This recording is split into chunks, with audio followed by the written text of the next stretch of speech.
My name is Amy Shore and I'm an automotive and lifestyle photographer based in the UK.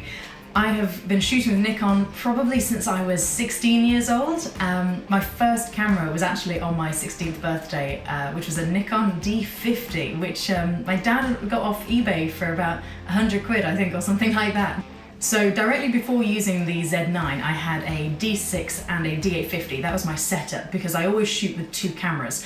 And then as soon as I got the Z9, that was a tough decision. I thought, oh no, which one do I choose? Because both the D6 and the D850 have got great capabilities themselves. So at the minute I'm shooting with the D6 and the Z9, but I mean, I feel sorry for my D850, so yeah, it's a difficult choice, but at the minute that's my setup.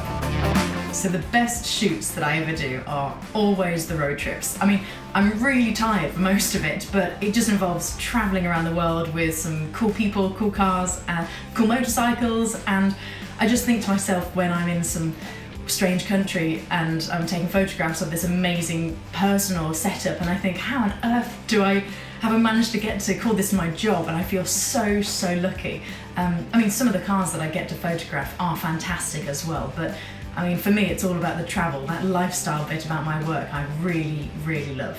Nikon I've been with for so long now that I don't even have to think about how to shoot with it. You know, it's one of those, it's an extension of my arm. You know, sometimes people say to me, don't you need any lighting equipment or flash or whatever? And they are often surprised when I say that I only use natural lighting. And part of the reason is because I know I can trust the tools that are in my hands. You know, with the Nikon, you know, any of the cameras and lenses, I just can trust that they can see exactly what I can see. And that, I think, is really important.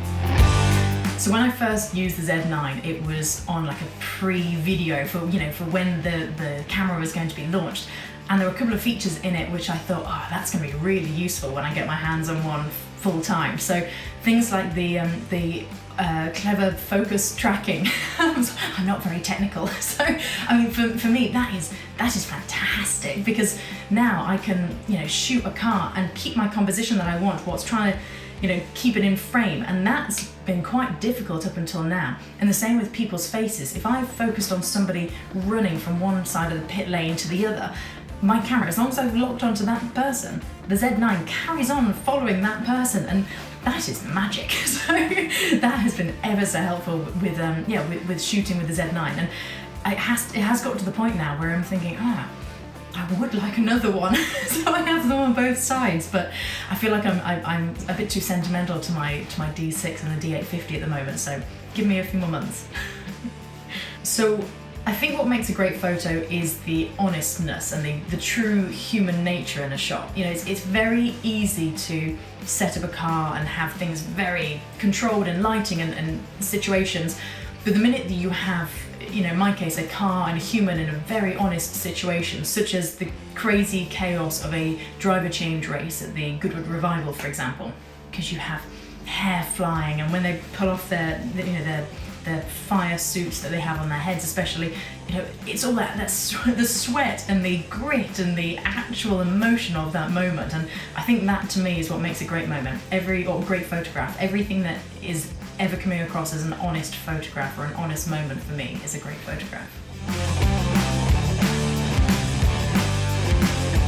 Oh, prime lenses, absolutely.